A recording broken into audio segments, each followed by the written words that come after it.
Olá pessoal, tudo bem? Eu sou Estevão Secato e começa agora mais um episódio do Virando a Mesa, hoje com Ezequiel Wilbert, o sócio fundador da SafeGold, uma empresa que trabalha também em reestruturação de empresas, turnarounds, operacionais, estratégicos. Ô Ezequiel, muito obrigado pela sua presença aqui no programa, viu? Prazer é todo nosso estar aqui, participando aqui do Virando a Mesa. Show de bola. Ezequiel, conta um pouco então o que é, já para começar assim, para o pessoal entender, o que é a SafeGold, o que vocês fazem? Perfeito. A SafeGold é uma casa de gestão. Nós temos o propósito de fortalecer empresas, fortalecer companhias, através da controladoria, da tecnologia ou da reestruturação financeira que nós chamamos aí o turnaround. Então, a SafeGold ela possui aí, nossos gestores têm inúmeras competências em várias áreas, né, desde a parte jurídica, administração, contábeis e também essa parte de desenvolvedores, analistas, parte de controladoria, para atender a empresa como um todo, né?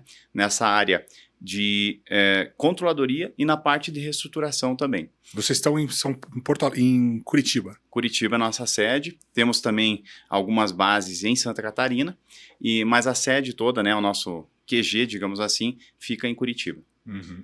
E conta uma coisa, você fundou a SafeGold em 2015, mas antes disso você ia trabalhar, como é que é? Conta um pouco da tua história aí. Sim, a SafeGold foi fundada em 2010. 2010, ela tem 14 anos. Uhum. Eu estou um pouco antes nesse mundo de turnaround. Minha trajetória ela começou na área financeira de uma grande empresa têxtil lá de Santa Catarina. Depois disso eu fui trabalhar em banco, fiquei um curto período de tempo. E ali eu tive a oportunidade, então, de participar de renegociações, enfim, e conheci uma consultoria de São Paulo chamada Erimar. Ah, isso. E aí eu recebi um convite. E aí saí do banco, fui trabalhar na Erimar. Uhum. Trabalhei, então, de 2007 até fim de 2009, em vários projetos. E a primeira vez que eu respirei aquilo lá é o que me norteia até hoje, né? Foi muito bom, assim. E aí, final de 2009... eu recém-casado também e tudo mais, tinha uma questão logística que eu teria que ir para o Centro-Oeste. Para tocar projeto, né? Nosso mundo é assim, gente. A gente tem que ir para onde o cliente está, né? Onde o problema está, a gente vai, né? Exatamente. E nós ali, o sul do Brasil, ele tem uma peculiaridade, o empresário do sul do Brasil. E pela jornada ali que nós tínhamos identificado, desde o mercado financeiro até na consultoria, e isso nos norteia até hoje, nós temos um jeito muito peculiar de entender o empresariado ali da região sul. E aí, naquele momento, então, eu disse, não, né, eu vou ficar aqui pelo sul mesmo, nos fortalecer aqui, e aí que surgiu a SafeGold em 2010. Uhum. E aí, de lá para cá, vocês têm feito projetos em controladoria, reestruturação operacional, financeira, Sim. Todos os tipos de atuação. Exato. Em 2010, nós surgimos só com o turnaround, com pacote de tesouraria necessário ali para você ter essas informações. E em 2015 nós vimos a necessidade também de ter a controladoria. Ela dava uma base de muito mais assertividade para as decisões, para margens, para análises mais profundas. E aí nós iniciamos então o projeto de controladoria, que foi encabeçado aí, né, capitaneado pelo nosso sócio Morello, que está conosco, que é o nosso COO hoje. E aí esse projeto ele foi se desenvolvendo, e a partir da criação dessa área de controladoria, que era exclusiva para contratos de turnaround, começou a surgir oportunidades de empresas que estavam equilibradas e que queriam um aprimoramento no seu sistema de gestão. E aí nós desenvolvemos então a gestão de performance. Então nós temos a gestão de turnaround, que é a tradicional renegociação de dívidas, captação de recurso e o apoio à gestão para virar a mesa para fazer com que o trabalho se desenvolva. E temos também clientes que estão com a situação financeira equilibrada, mas querem um aprimoramento, que acreditam, né, que esse processo de controladoria precisa aprimorar, querem ver a margem, querem uma análise dinâmica de capital de giro, um pensamento mais estratégico e também a tecnologia. Aí em 2015 a gente consolidou isso. Na época, até 2018 era só a controladoria, e daí nós incluímos uma área de tecnologia. Então hoje a nossa sede tem ali bastante ocupada por desenvolvedores, analistas, porque os consultores mesmo, nossos gestores, ficam em campo, né? Sim. Vocês estão em quantas pessoas mais ou menos hoje? Hoje cerca de 50 pessoas. E a área de tecnologia, vocês atuam em que especificamente, na tecnologia? Nós somos Microsoft Partners e o nosso desafio é robotizar para facilitar o trabalho da parte de controladoria. Então, o que a gente vê nos clientes nossos? Que geralmente o manejo dos softwares, vamos usar essa expressão, é usado de modo incorreto. Do tipo, você recebe em metros, mas vende em quilo, enfim. Então, nós organizamos todo o processo de entender os softwares que os clientes utilizam, organizamos os campos elementares que precisam ser preenchidos corretamente, treinamos essa equipe para que essa informação seja fidedigna, e aí tratamos todas as inconsistências na nuvem e traduzimos isso para BI. Então ele tem todo esse trabalho, né, de, ao invés de você aguardar um mês para a controladoria apurar o resultado, você vai tendo o resultado de margem, enfim, no dia a dia. Então, tu tem muito mais agilidade e dinamismo para tomar a decisão. E nós temos também, dentro da parte de tecnologia, projetos muito distintos que são exclusivos tecnologia, que nem não são controladoria, nem turnaround, também existe, né, essa demanda. Hoje, cada vez mais, eu não vejo como fazer turnaround sem tecnologia. Tanto que, na minha proposta de valor de consultoria e reestruturação, eu coloco como um dos pilares tecnologia e transformação digital, né? Porque acho que não dá, não cabe mais. Só que ainda é um negócio que o pessoal patina, né? Acho que acham caro, acham difícil, passou por um apagão de dev no mercado, né? Porque a gente está concorrendo agora com outros países, né? Então os caras param em dólar, o dev que está trabalhando comigo aqui simplesmente vira a chave e vai trabalhar no outro projeto, né? Então acho que ainda é por mais que se fale nisso, né? Eu acho que ainda é um desafio para a gente trazer para a prática do empresário o uso da tecnologia de forma correta, né? E eu acho muito interessante a consultoria, a hora que ela vai prestar o serviço, qualquer que seja ele, embarcar isso, porque ele já te confia, já está lá dentro, para você prestar a consultoria ali na tecnologia é muito mais fácil, né? Para o empresário confiar também é melhor, né? Com certeza. Nós temos um caso, nós atuamos muito também em frigoríficos, né? E frigorífico, o segredo está na formação do mix. O lucro está na formação de mix e produtos que vão ser vendidos. Me falam que no frigorífico o lucro está não no premium ali, né? Mas está na carcaça, está nas outras partes do boi, né? Exato. Ou do frango, Exato, do porco, né? Suíno. Exato. Esse caso foi o seguinte, a empresa já vinha há 4 anos com sucessivos prejuízos. E uma família muito bem estabilizada, que todo mês aportava o recurso lá. Eles, inclusive, tinham conselhos, tem conselho, né? Tinha CEO e tudo mais, mas o ambiente de crise ele é um ambiente muito complexo. E aí esse é um caso muito emblemático que mostra que, às vezes, só o turnaround ele não é o suficiente para você ter uma recuperação sustentável. Ele é uma etapa, um passo inicial, né? Nós entramos, foram feitas a renegociação das dívidas, o aporte vinha por parte do próprio acionista, quando necessário, nós sempre buscando a menor quantidade de aporte possível, e as mudanças estruturais. Uma empresa de quase 80 anos. Então, essa mudança estrutural de troca de pessoas-chave exigia um trabalho muito grande. E aí, com isso estabilizado, né, ou quase estabilizado, digamos assim, nós partimos então para mudanças mais profundas, uma análise do mix. E percebemos que é bem comum isso em equipes de representantes, né? Claro que tem as suas exceções, mas o representante para a grande rede, ele está lá para tirar o pedido, não está para trabalhar o mix, né? E aí nós verificamos o seguinte, que os industrializados tinham as melhores margens, o bacon, esses produtos, os cortes mais elaborados, e os congelados que tinham as piores margens.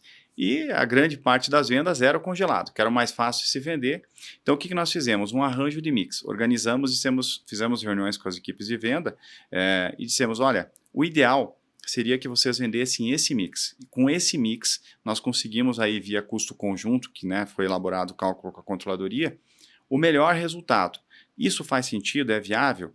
E aí fizeram um trabalho, uma dinâmica lá de um gerente novo que tinha entrado. Olha, esse mix que vocês estão propondo não tem como, mas se nós adequarmos assim, faz sentido, a gente consegue. Então é isso que nós precisamos. E esse trabalho foi desenvolvido e nós conseguimos dobrar o EBITDA da empresa de 8% para 16%. Você vê que é interessante, só um parênteses aqui. Você vê que é interessante, não é impositivo o trabalho, talvez, de um assessor externo, de uma consultoria. Você chegou a um bom senso e a um campo comum ali, com o gerente que estava ali, né? Falou, isso não funciona para nossa empresa, isso funciona, vamos fazer dar certo, né? Você teve o buy-in desse cara, né? Perfeito. Esse eu acho que é um ponto elementar. O engajamento do time, ele é fundamental para você conseguir uma reestruturação bem sucedida. Caso contrário, porque a SafeGold ou você sozinho não conseguimos nada, tem que ter esse engajamento. E ao envolver, você tem muita pessoa boa ali que está apática pela situação de dificuldade. Sim. Mas você, ao envolver, você começa a despertar e cria-se uma agenda positiva ali para o retorno acontecer. E foi esse caso que aconteceu lá. O resultado aconteceu, a empresa está hoje indo para o 6º mês consecutivo de resultado de EBITDA positivo, sem ter tido aumento de faturamento efetivo. Só mudou o mix. Só mudou o mix. E é interessante quando a gente está numa empresa em crise que muitas vezes aumentar o faturamento, acho que na maioria das vezes, né? Aumentar o faturamento quer dizer mais capital de giro empregado no negócio. Seja financiado pelo equity ou por fundo, fomento, quem quer que seja o financiador. Quando você muda, muitas vezes, o mix, não necessariamente você não precisa empregar mais capital de giro. Às vezes até você reduz o capital de giro empregado, né? Dependendo do ciclo de conversão de caixa daquele novo produto. Então é interessante você buscar não só faturamento, como margem, né? Tem um amigo meu que fala que, acho que é o Christian Murayama, que fala que faturamento é ego, né? O que importa realmente é o resultado, né? Com certeza, com certeza. E ali a gente teve uma visão bem clara de que o dinheiro não é tudo. O dinheiro talvez adiaria essa tomada de decisão da adequação de mix, né?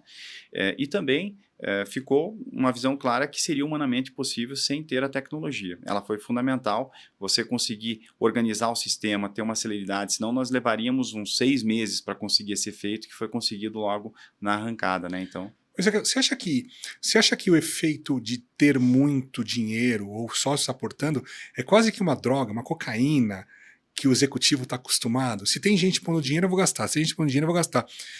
E a hora que falta o dinheiro, é aí que eu vou promover a mudança? Eu gosto de trabalhar com restrição de capital, porque aí sempre se dá um jeito. E nós tivemos um efeito muito interessante, porque esse terminal mais antigo não tinha capital. Fomento era 10% do valor que você precisava das operações antigamente, com taxa Selic lá em 20%, um ambiente complexo, né? Com a pandemia, taxa Selic a casa de 3% ao ano, dinheiro, excesso de liquidez no mercado, dinheiro sobrando, definitivamente isso aí não era Brasil. O Brasil é a realidade de hoje, a realidade que nós estamos. E isso realmente causou isso que você comentou, né, de heroína, enfim, de viciar. Porque o que a gente acabou vivenciando em 2021 foi um excesso de liquidez no mercado que gerou uma embriaguez coletiva. Por que eu falo isso? Porque todos participaram daquilo. Então o empresário queria crescer, era market share, não queria olhar a margem, não queria olhar a questão de caixa. O mercado financeiro também aproveitou esse momento para crescer, era operação. E, evidentemente, que as consultorias acabaram entrando nesse embalo. E era um embalo que é evidente que ele não duraria. Né? Foi um momento ali. Aquele empresário que disse, não, pera lá, mas eu preciso olhar as margens, né? Esse conseguiu sair muito fortalecido desse ambiente. Agora, a grande maioria dos empresários, das empresas, viram que o faturamento cresceu, tinha dinheiro à vontade, assumiram PMTs que não tinha condições de ter assumido, times, né? Com taxa de juros pós-fixada, e aí agora a receita caiu, a PMT subiu por conta do juro pós-fixado, em função da Selic, e aí você acaba tendo essa onda de recuperações judiciais e desajustes e tudo mais, que é um pouco consequência disso. Então eu, particularmente, gosto de trabalhar com uma restrição de capital e que o sócio realmente ele dê uma contrapartida dele, mesmo que seja mínima, mesmo que, né, seja mínima, eu vejo que tem aí, consegue um engajamento e fica muito mais prático. Você talvez fazer com que o sócio aporte alguma coisa é mais psicológico, né? Tipo, pô, ele tá pagando, né? É que nem, pô, consultoria que trabalha 100% no sucesso. O nível de, eu já fiz projeto 100% no sucesso. E o nível de comprometimento dos executivos e dos sócios é muito menor do que se ele tem que pagar alguma coisa, ainda que baixo, perto do valor que você agrega. Pô, e aí você pega, né, empresas ou empresários que querem fazer uma reestruturação, estão ali há anos, né, indo de consultoria para consultoria, e não aprendem, né, não desmamam da consultoria porque não fazem o que a consultoria está falando. Porque, cara, o que eu falo, o que você fala, o que outras consultorias falam, é praticamente a mesma coisa. Né, o Beabá, ele é muito igual, ele não tem coisa mirabolante. Se pegar um manual de reestruturação, né, a KPMG tinha um manual International Restructuring Guide. É a mesma coisa que eu falo nos meus livros, é a mesma coisa que você prega, que os outros consultorias pregam. Aí o empresário não reza a cartilha, ele não faz. Né? E aí você chega e ele fica viciado na consultoria, parece que ele quer um braço amigo. Né? E se você não cobra nada, pior ainda, né? Ele acaba não fazendo nada do que você sugere ali, né? Exatamente. Nós sempre temos por prática na SafeGold deixar claro que o trabalho de consultoria, o trabalho de gestão, nós usamos a expressão gestão e gestores, foi uma opção tomada lá em 2015 ainda. Ele precisa ser realmente transitório.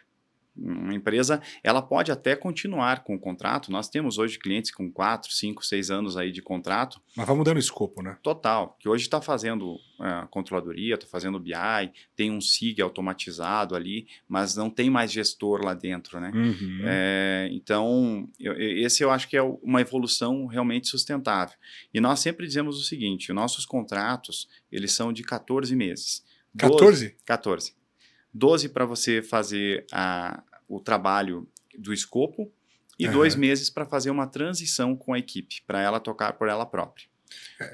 E é interessante porque se você não treina a equipe interna, você gera primeiro essa dependência e depois você não perpetua os resultados. Né? Então, a mesma coisa do médico endócrino, do acompanhamento pós-bariátrica, o que quer que seja. Se você não muda o jeito de pensar daquele time, daquela organização, é mudança de cultura isso. Cara, não é tão simples mudar a cultura. É difícil pra caramba. Mas se você não consegue promover isso, o teu resultado não vai ser perpetuado. Né? Então, tudo bem, a empresa pode ter outros tipos de problema. Mas voltar no mesmo problema que você já resolveu é porque a gente talvez não tenha. Eu me coloco nesse balaio porque muitas vezes não dá. A empresa volta. Eu não consegui fazer com que aquelas pessoas entendessem o jeito de pensar de novo, né? Como é que vocês abordam isso? É treinamento, é conversa, é time? Como é que é? Nós tivemos alguns casos, e eu sempre uso assim, hoje, quando o empresário procura algum auxílio, ele já está muito arranhado, ele esperou demais. Esperou demais, né? Eu gosto daquele empresário que você vai construindo uma relação de longo prazo, mesmo ele sem ser teu cliente, e no momento em que ele perceber o desajuste, ele tem a confiança para te chamar. Nós tivemos casos, por exemplo, de empresas que disseram, olha, em 15, daqui a 6 meses, enfim, nós teremos o desajuste. O que eu faço agora? 6 meses antes, né? 6 meses muito antes. Melhor. Muito melhor. E nós já tivemos alguns erros aí, vamos falar assim, de aceitar a empresa que estava parada, ou empresas, por exemplo, que houve alternância de consultoria. Tinha uma consultoria, aquela consultoria então não era boa, vem cá SafeGold, porque a consultoria anterior nós estamos tirando. Isso geralmente a história nos mostra que é um pepino. Porque nós já tivemos casos, por exemplo, de excelentes consultorias que estavam no projeto antes de nós entrar, já tinham passado às vezes até 2, e daí nenhuma presta. Sempre a culpa é do consultor, Exato. Nunca a culpa do empresário. Aí o empresário chega e fala, desmerece a consultoria. Cara... Então, nesses casos, a gente diz assim, ó, é um problema que o empresário ele não quer mudar. Ele só está querendo, na verdade, postergar um problema inevitável que vai acontecer na mão de alguém. E trocar o interlocutor também. E trocar o interlocutor. Porque é uma história para o banco, por exemplo, ou para qualquer credor, fornecedor, para o próprio time da empresa. Olha só, troquei a consultoria, agora vai dar certo. Ele ganha um novo fôlego. O credor talvez acredite, né? Mas o credor mais safo sabe que provavelmente a culpa é do empresário, né? Exatamente. O que nós sempre fazemos? O overview. Então, mesmo que for uma alternância, que seja alguma coisa que seja exigida, por exemplo, de algum parceiro, alguma coisa nesse sentido, esse overview ele é fundamental. Ele vai fazer uma análise da empresa como um todo para ver se ela é viável. É o diagnóstico. O diagnóstico, exatamente. Nós chamamos de overview empresarial, que é o diagnóstico empresarial. E ali teve casos, por exemplo, que nós identificamos que a empresa não tinha viabilidade. Uhum. E aí foi dito, olha, você não tem viabilidade. Nós não vamos entrar porque o teu negócio em si, os teus equipamentos comparado com os teus concorrentes estão muito defasados, você não vai ter a mesma produtividade. O teu concorrente não paga juro, você paga, a conta não vai fechar. Não, e às vezes assim, eu te falo, às vezes fechar é a melhor solução. É que vai preservar mais valor para o empresário, talvez seja fechar a empresa. Ou vender para alguém que tenha mais capacidade, Exato. vender a carteira de cliente, vender os ativos, encerrar uma liquidação organizada do negócio, muitas vezes é a única saída. Se não tem capital novo, se não tem estratégia nova, fecha. Exato, exatamente. Não há vergonha nisso. Com certeza, com certeza. E isso é duro, mas às vezes precisa ser dito. Mas nós sempre, quando iniciamos um projeto, fazemos com a equipe tática e com o empresário um kickoff muito profundo, olho no olho, dizendo o seguinte, olha, nós temos aqui basicamente 3 caminhos. Uma recuperação condenada, que é um voo de galinha. Que é ganhar fôlego, né? Buy time.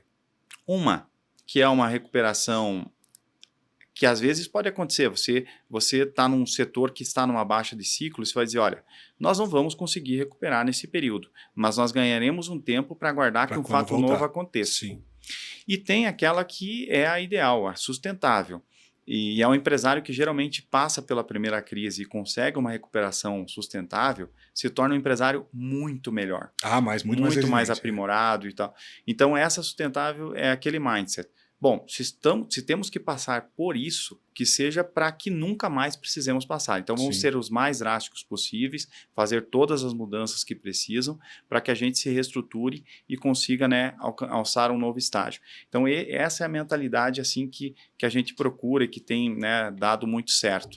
Sabe que você falou um negócio interessante? O empresário que já passou por isso está muito mais forte. Eu tenho visto, vieram empresários aqui que já passaram por crise nas suas próprias empresas e agora eles dão consultoria. Eles têm a empresa e dão consultoria, ou às vezes dão mentoria, porque qual que é o racional? Só quem viveu na pele realmente sabe o que falar para quem está passando por aquilo, né? E aprendeu também, né? Aprendeu, talvez no modo mais difícil, né? MBA hiper caro, né? Mas aprendeu na Street Smart, né? Aprendeu na prática ali o que é viver aquela crise. É interessante isso, né? O empresário sai forte, né? Com certeza. Todos estão sujeitos a cometer erros, né? Isso acho que é uma tônica da vida, de você aprimorar. E aprender com os erros é algo que faz com que a pessoa se desenvolva e tenha um crescimento e um amadurecimento contínuo. Então, isso precisa ser utilizado. Passar pelo trauma de uma perda, ou de uma doença, ou da quebra de uma empresa, ou passar por uma situação muito complexa, ou destrói de vez, ou te torna muito mais forte, né? Então, eu acredito assim, eu tenho histórias fantásticas de empresários que eu até me inspiro, inclusive, que conseguiram superar situações de não ter nada, né? E acabaram voltando muito mais forte, construindo impérios aí. Então, eu super acredito nisso. Eu tenho até, eu escrevi um livro junto com uma psicóloga chamada Psicologia da Crise. E a gente comparou, né? Crise financeira, crise empresarial, crise de relacionamento, perder um amor, luto, doença. E tem características muito semelhantes entre elas. Tem características, lógico, específicas de cada uma. Mas tem características muito semelhantes de ansiedade, superação, várias delas, né? E é bastante interessante comparar, que você falou da doença, né? E é realmente isso. E a maioria das pessoas que passaram por isso, quando saem do outro lado, elas saem fortalecidas. É como um bodybuilder, né? Ele vai lá romper as fibras musculares para conseguir ganhar músculo e aquilo vai viver com ele tem memória muscular. É a mesma coisa. Não é só na dor que você acaba, acho que, se superando, né? Então, eu sou uma pessoa que tive uma carreira estável, não passei por nenhuma crise, fui diretor de um banco, entrei nesse banco, fiquei 40 anos nesse banco. Talvez eu entenda daquele banco, dos processos daquele banco, mas se eu tiver uma talvez um outro desafio na minha vida, eu não consiga superá-lo, porque eu não aprendi, né, a superar. Então, acho que é muito interessante na nossa profissão isso, né? Então, cada dia é um desafio diferente, um empresário diferente, né? Com certeza. É muito, muito, muito, muito desafio. Nesses anos aí de SafeCode, teve algum caso emblemático que você falou assim, cara, não vou conseguir resolver, é uma pedreira e acabou dando certo? Como é que foram assim? Tem alguns casos para compartilhar? Nós passamos já aí por mais de 300 empresas. 300? 300 empresas, tantos casos. E a SafeGold, nós ganhamos uma notoriedade de mercado por casos bem complexos em empresas que estavam paralisadas, né? E que a gente voltou, fez um estudo, viu uma viabilidade e conseguiu ressurgir elas. Então, isso deu uma notoriedade. Hoje, a gente procura, por uma questão aí de risco e tudo mais, pegar uma empresa que já esteja mais encaminhada. Então, né, essa parte, esse desafio de empresa parada foi algo do passado. Mas nós já tivemos empresas que estavam lá no sindicato, com greve, funcionários já há 4 meses fora de casa. Eu tenho um caso muito emblemático que foi várias pontas aí que você teve que amarrar para fazer uma empresa se recuperar. Essa é uma empresa do setor metal mecânica. Ela tinha vários meses aí de atrasos sucessivos de salário e ela tinha parado. Os funcionários tinham perdido toda a credibilidade aí de recebimento, já estava com o salário atrasado, foram para casa. E aí nós voltamos, fizemos um overview, chegamos na empresa, fizemos um overview, verificamos que ela sim tinha viabilidade, tinha carteira de pedidos, a produção dela era boa, que era uma baixa de ciclo de mercado. Então, nessa baixa de ciclo de mercado, o empresário tinha feito um outro investimento que descapitalizou a empresa, estava pela metade aquilo. Então, foi um erro um erro aí de gestão de alocar recurso capital de giro para investimento. E conversamos com o sindicato, com todos os colaboradores e dissemos, olha, temos agentes financeiros interessados em aportar recursos para fazer isso aqui girar. O negócio é viável, os credores aí estão dispostos a um standstill e nós precisamos um voto de confiança de vocês para que vocês voltem a trabalhar e aceitem receber semanalmente para dar o giro até a condição do salário estar resolvida e depois começa o salário normal. E conseguimos convencer o sindicato, voltou todos os colaboradores lá, 600 e poucos colaboradores, voltaram a trabalhar. E nós tínhamos realmente conversado com todos os fornecedores estratégicos, com agentes financeiros e tudo, só esquecemos de olhar um. E aí eu acho que é por isso que não pode ter ponta solta. A energia elétrica. A companhia de energia elétrica, essa nós não tínhamos analisado. E a empresa estava com energia elétrica, e naquele momento tu tem que ser muito rápido, porque tudo isso é construído em 2, 3 dias. Sim. Se você não tem um mês para pensar. Resumo da história. Todo mundo trabalhando, voltando. Deu 2 horas da tarde, a empresa tinha dado a marcha de manhã, 2 horas da tarde. Cortaram. Vieram para cortar. E aí, naquele caso, o que você faz? Nós fizemos um isolamento humano do cortador de energia. Isolamento humano. Viemos na frente e dissemos, olha, aqui vocês não vão cortar, a gente começou um trabalho hoje, os funcionários estão totalmente desacreditados, se vocês cortarem, aqui acabou. Se você cortar, não tem salário para a galera, né? Não tem salário. E aí vocês nos deem pelo menos 2 horas que nós vamos regularizar essa situação, é um voto de confiança. E aí o pessoal ali mesmo se sensibilizou, disseram, claro. Então vocês têm 2 horas, a gente retorna. Então, às vezes, esse tipo de coisa de turnaround é o que faz a diferença. Você tem que ter o pé na lama, sim, arregaçar as mangas e não existe ego dentro do turnaround. Você precisa estar do lado de um torno e, ao mesmo tempo, de uma reunião estratégica com o principal fornecedor. Então, esse foi um caso bem interessante e a empresa voltou, está funcionando até hoje, depois acabou sendo vendido, inclusive. Então, é um negócio assim foi um dos cases interessantes ali que a gente visualizou. Bem desafiador mesmo. Eu peguei um caso uma vez também de uma empresa de fios e cabos que um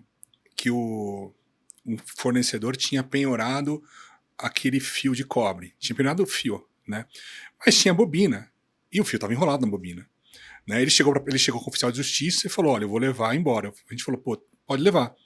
Ele estava saindo e a gente falou, não, peraí, a bobina é nossa. Não, mas a bobina é um pedaço de madeira. Não importa, é nosso. Se você tirar essa bobina daqui, eu vou entrar com um processo criminal de roubo, um BO de roubo, você está roubando a empresa. Se vira para tirar isso daqui. A pessoa foi embora. Quando ela voltou, mesma coisa. Pessoal, é o seguinte, se essa bobina sair, se esse cobre sair, não tem salário para ninguém.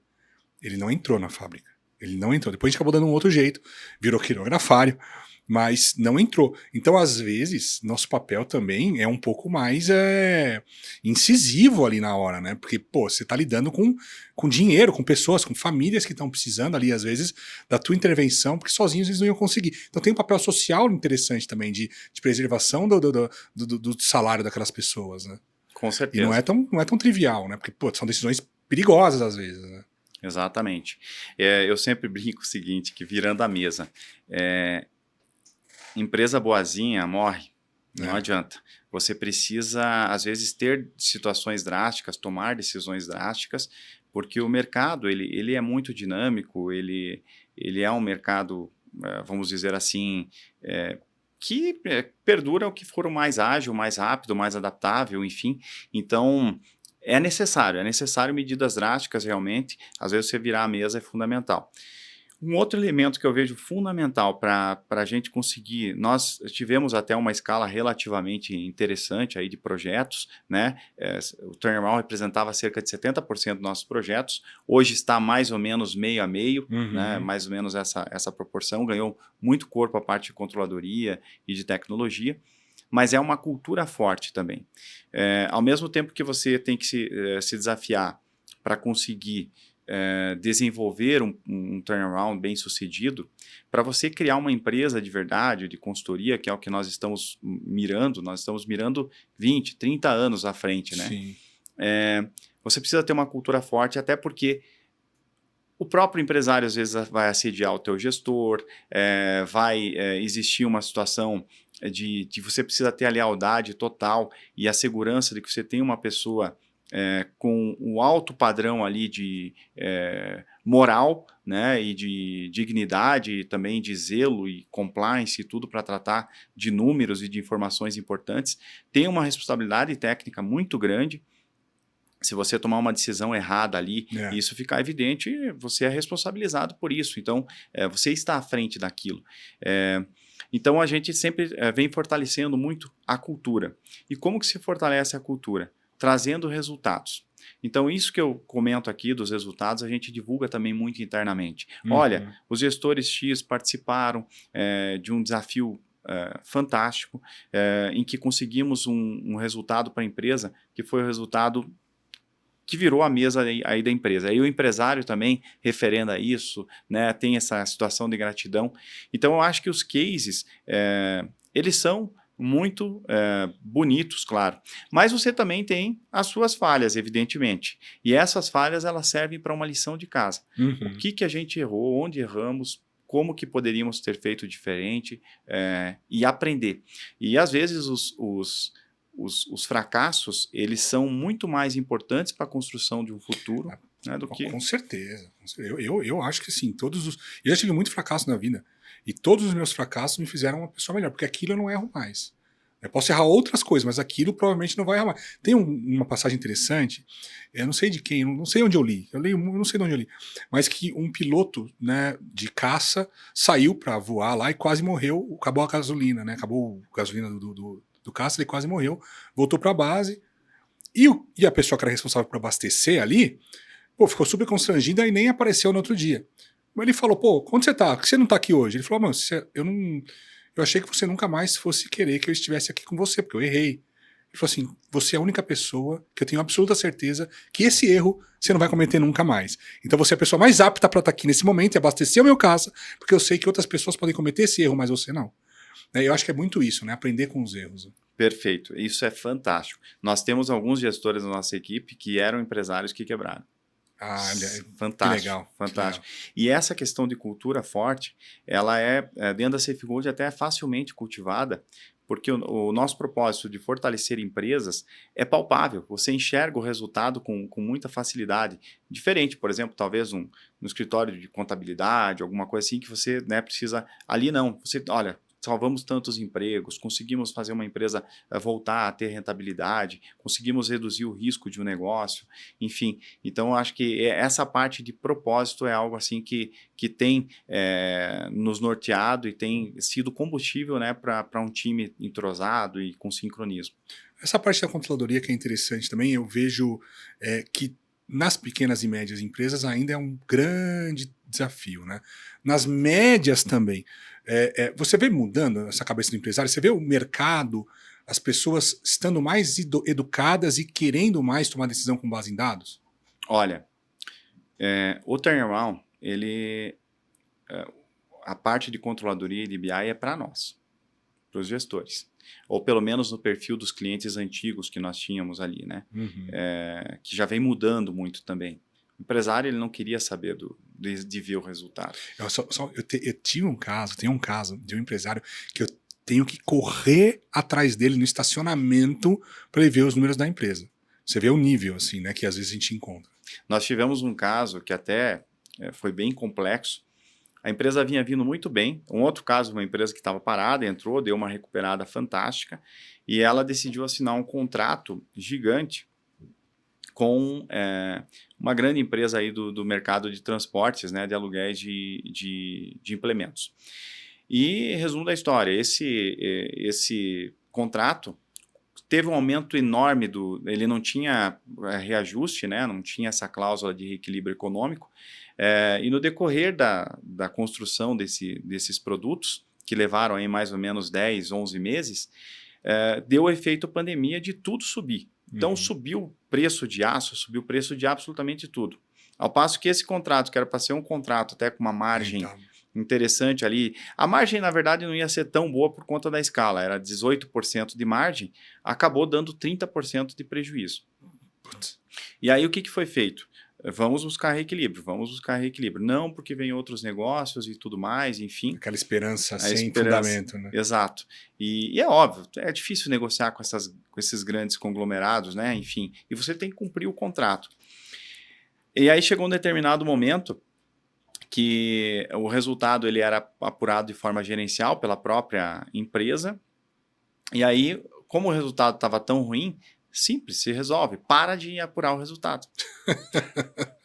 É fácil, né?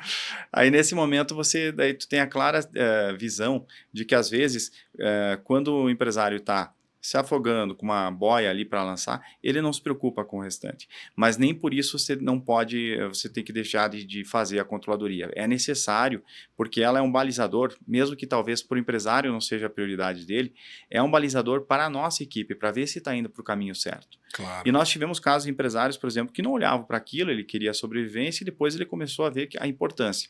Mas a construção da controladoria, geralmente vem empresas que já têm uma ciência de dados e o empresário, às vezes, ele quer um aprimoramento daquilo. O nosso diferencial na controladoria, aliado à tecnologia, é que o empresário geralmente vê o resultado do jeito que ele quer, gerencialmente, com 30 dias de atraso. E a gente consegue entregar nos 10 primeiros dias. É o que eu falo para minhas equipes, assim, eu não quero olhar pro retrovisor, né? Se eu olhar pro retrovisor, ferrou, eu tenho que olhar para frente. Exato. Se eu for olhar pro retrovisor, tem que ser aquele muito mais curto prazo para eu conseguir tomar decisão e mudar a rota, né? Com certeza.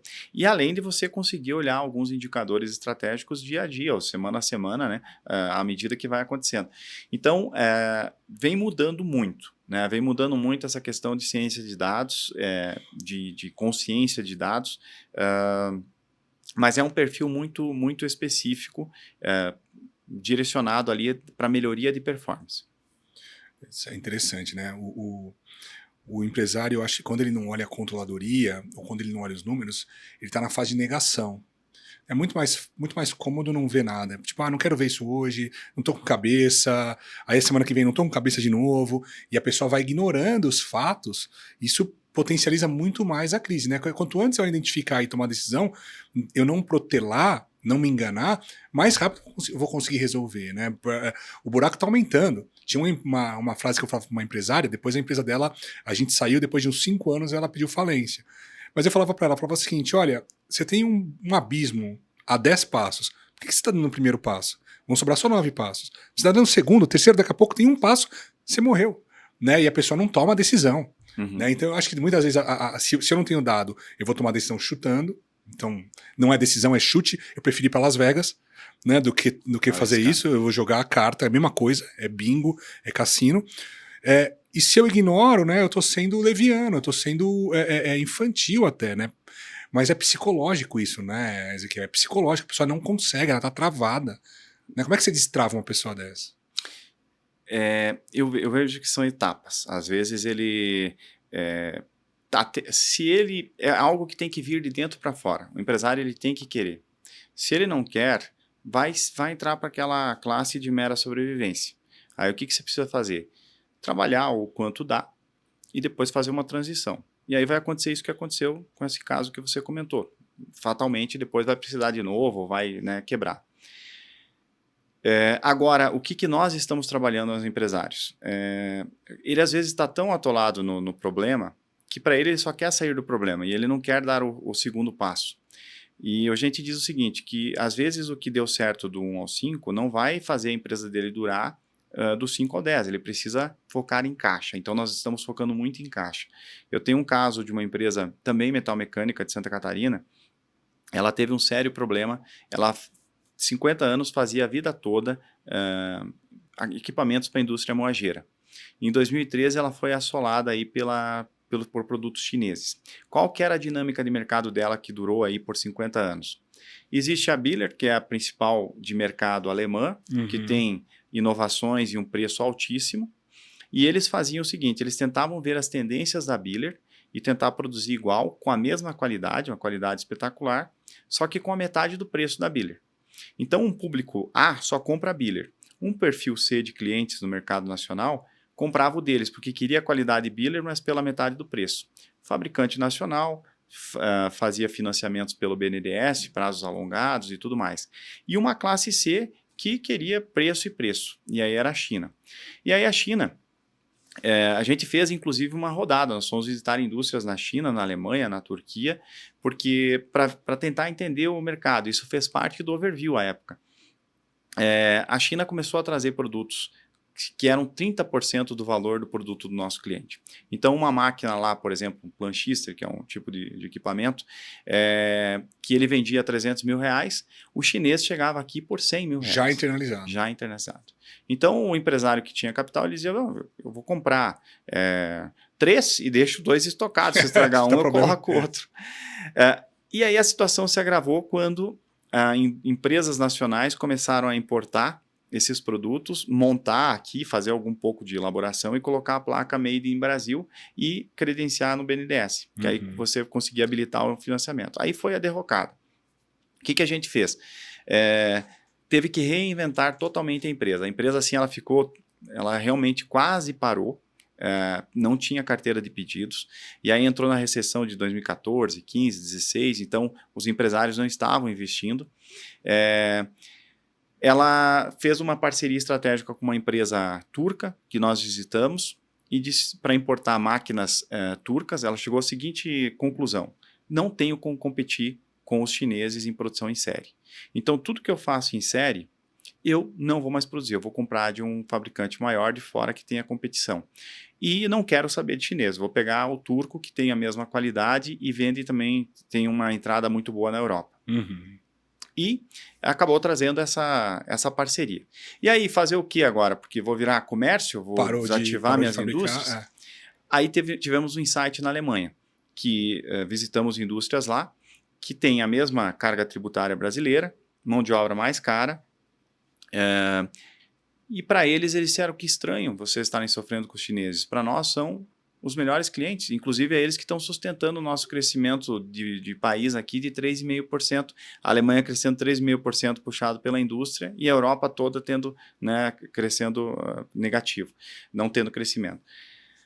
Aí aquilo deu um insight, mas como que por que os chineses compram do alemão? Porque o alemão estava sempre um passo à frente. Ele inventava uma máquina, o chinês copiava, ele já tinha uma nova. Então eles investiam pesado em inovação.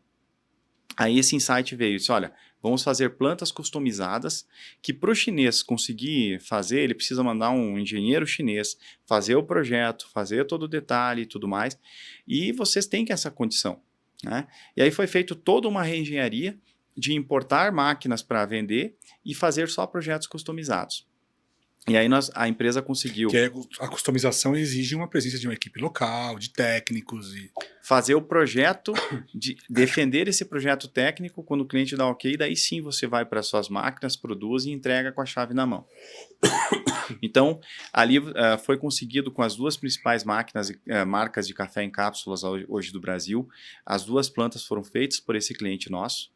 Ele desenvolveu, inclusive uma delas é o primeiro fabricante não europeu a fabricar uma planta para eles, né? Foi um sucesso assim.